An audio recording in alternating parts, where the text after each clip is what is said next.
Hello, hai guys, selamat datang ke channel YouTube aku. Kalau korang baru dalam channel ni, korang boleh support aku dengan subscribe channel ni. Dan kepada yang dah subscribe, terima kasih banyak-banyak aku ucapkan. Jadi untuk video kali ni, aku nak review satu wireless earphone which is yang bersamakan konsep dengan AirPods punya earphone. So macam ni dia punya produk dan let's get this video rolling.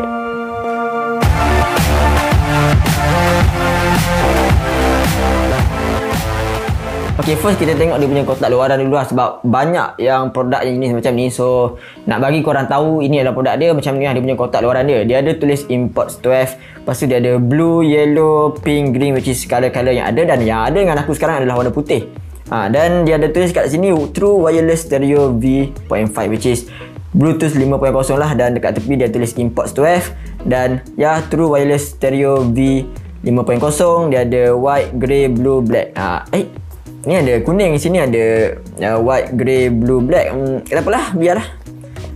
Nanti kita tengok dekat website dia ada warna apa. Dan dekat belakang ada dia punya logo lah, yang warna putih punya. Ya, dan dia memang seakan-akan dengan AirPods. Dan dia tulis dekat sini Android, iOS, Bluetooth 5.0, Imports 12 dan Made in China. So, Android, iOS, yang mana both of the device, sama ada korang pakai Android ataupun iOS, korang boleh connect dengan Imports 12 ni. Jadi untuk luaran kotak dia macam tu saja. And then kita nak buka lah apa yang ada dekat dalam ni. Kita buka dan ya, macam tu saja. Okay, kita letak kat bawah.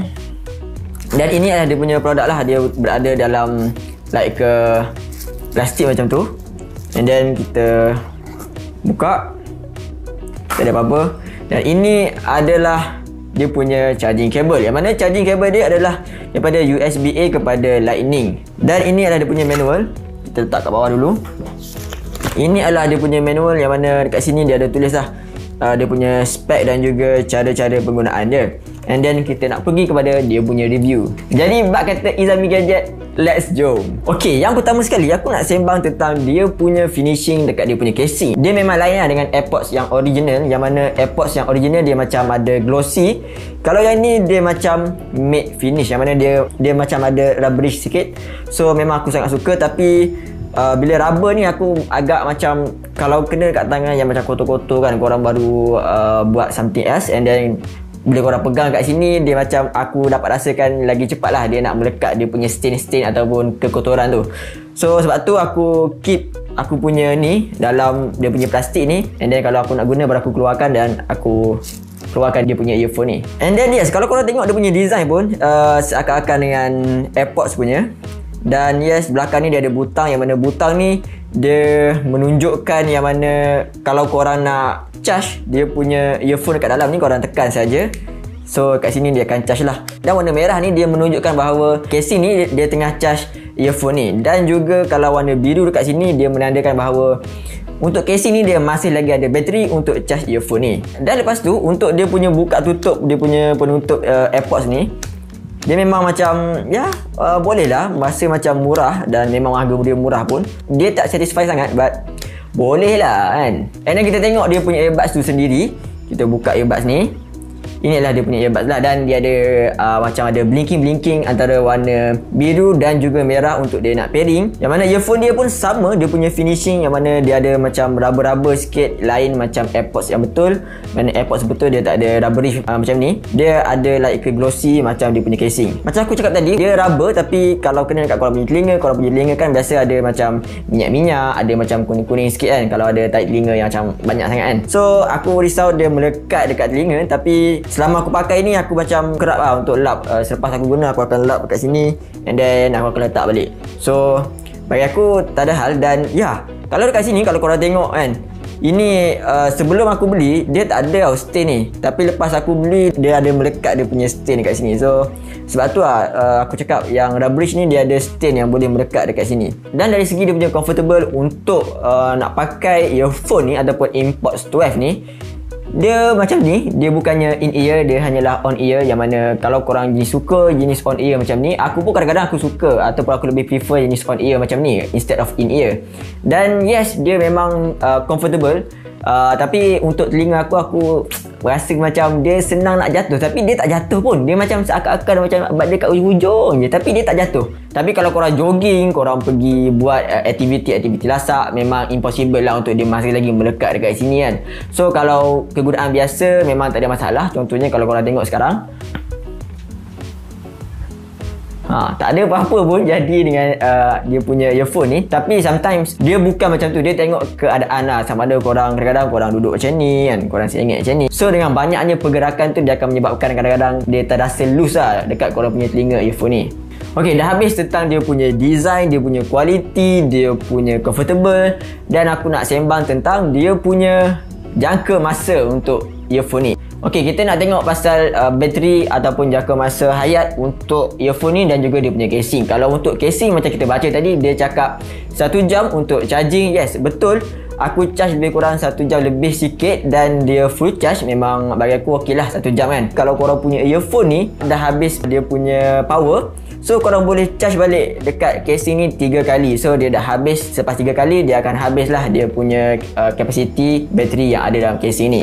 Dan untuk earphone ni, dia boleh tahan dalam paling maksima 3 jam aku boleh tahan. Dan paling biasa adalah 2 jam ataupun 2 jam setengah macam tu lah. Sebab kadang-kadang aku letak ataupun aku punya volume adalah 50% macam tu. Sebab aku nak buat kerja kan. So kita masuk kat sini, kita buat kerja, kita boleh dengar lah apa aku punya bos cakap ke apa ke. So aku tak adalah ignore diorang kan. Dan kalau korang buat full volume, maybe dia akan cepat lah. Maybe dia akan jadi lebih kurang 2 jam ataupun 2 jam setengah macam tu. Macam aku 3 jam sebab aku buat 50% je. Ok, untuk casing ni dia ada magnet tau. Dia attach dengan dia punya earphone ni, yang mana bila korang masuk, dia rasa macam ada satu feel yang magnetik. Dia tak kuat sangat, tapi kalau kita duduk macam ni, yes, dia macam masih lagi tidak jatuh. Dia punya magnet tu dia masih lagi pegang kuat lah. Kalau korang tolak ataupun tolak secara kuat, maybe dia akan jatuh lah. Maybe dia akan jatuh. Ok, untuk dia punya cara penggunaan ataupun dia punya function, korang boleh play and pause dia punya lagu dengan satu tap saja, sama ada di sebelah kanan ataupun di sebelah kiri. Dan korang boleh angkat call dan korang boleh reject call, sama ada di sebelah kanan dan juga di sebelah kiri. Dan juga kalau korang nak skip song, korang kena tap ataupun korang kena tekan 3 kali di earphone sebelah kanan. Kalau korang nak backward ataupun korang nak dengar lagu yang sebelumnya, korang boleh tekan 3 kali di earphone sebelah kiri. Dan kalau korang tengok kat sini, dekat dia punya manual, dia cakap boleh kawal volume. Tapi berdasarkan aku punya penggunaan, aku tak dapat pun untuk nak tukar volume tu. So korang kena bear in mind benda tu kalau korang nak beli earphone ni.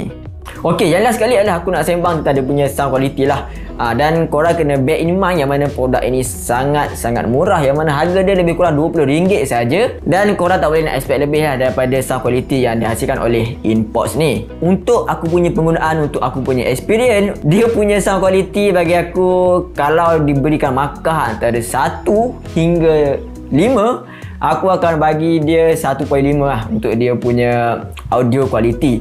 Dia punya bass tak ada, dia punya treble tak ada. Kalau kau pasang kuat-kuat, dia memang panci, bukan panci, dia macam nyaring gila dia punya audio tu. So aku tak sarankan kalau korang pasang kuat-kuat. So it's better untuk korang pasang dia punya audio lebih kurang 80% macam tu saja. Tapi walaupun dia punya audio tu tak best, bila aku pakai untuk aku nak buat kerja, aku lebih selesa pakai yang ni lah. Sebab bila aku kerja, aku tak kuat sangat bergerak. Aku hanya duduk atas meja dan aku buat aku punya kerja. Dan disebabkan dia adalah on ear bukannya in ear, so aku lebih prefer untuk pakai macam ni. Dan aku boleh dengar lah apa yang bos aku cakap, macam aku cakap tadi lah. So aku tak ignore dorang. Dan apa yang dorang cakap pun aku boleh dengar lagi. Ya, memang aku cakap tadi betul, dia punya sound quality bukannya bagus mana pun, tapi dia tengok korang punya keadaan. Macam kalau korang bekerja, korang tak nak ignore orang, dan dia punya audio quality so-so je, korang pun pasang lebih kurang 50% ke 60% kan, masa-masa kerja ke apa kan. So it's good lah, dia ada pros and cons dekat situ. Ok, jadi ini yang last kali lah pasal gaming. Kalau korang nak gaming, pakai InPods 12 ni. Bagi aku, dia punya delay tu yes, noticeable. Kalau korang seorang gamers, aku tak rasakan sesuai untuk korang nak main game yang mana sebab dia ada delay. Dan lepas tu kalau korang main game, korang nak rasa kedap tau, korang nak rasa betul-betul kedap, korang kena masuk dalam in-ear punya.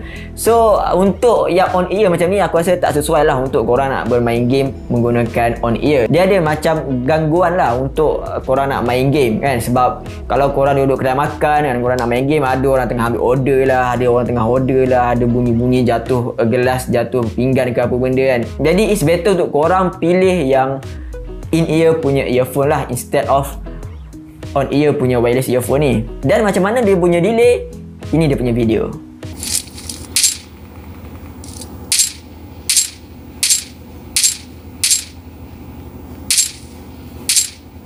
Jadi secara konklusinya, adakah berbaloi untuk korang nak beli AirPods 12 ni? Ialah sekarang kan COVID-19 kan, semua orang kena saving. Dan kalau korang tak mampu untuk beli AirPods Gen 1 ataupun AirPods Gen 2, dan korang nak rasa seakan-akan korang nak pakai AirPods kan, so ya, korang boleh beli dengan earphone ni dengan harga yang sangat-sangat murah, which is RM20 saja, lebih kurang RM20 macam tu. Dia sangat murah dan bagi aku RM20 semua orang mampu lah kan. Semua orang mampu. Kalau dia tak mampu, dia takkan terfikir pun untuk nak beli earphone ni. Dan macam aku cakap yang last tadi, dia tak sesuai untuk gaming dan juga tak sesuai untuk korang berada di tempat yang bising. Contohnya kalau korang berada di dalam KTM, korang pergi kerja ataupun korang pergi belajar menggunakan KTM, aku tak sarankan korang menggunakan earphone ni lah. Sebab biasanya dalam KTM ataupun dalam public transport dia bising. Jadi aku tak sesuai yang jenis on-ear punya wireless earphone ni. It's better untuk korang beli yang in-ear punya earphone lah. Okey, setakat itu saja untuk video review AirPods 12 ni. Kalau korang suka video ni, jangan lupa untuk like, komen dan subscribe aku punya channel. Dan jumpa lagi di video yang akan datang. Assalamualaikum, see ya.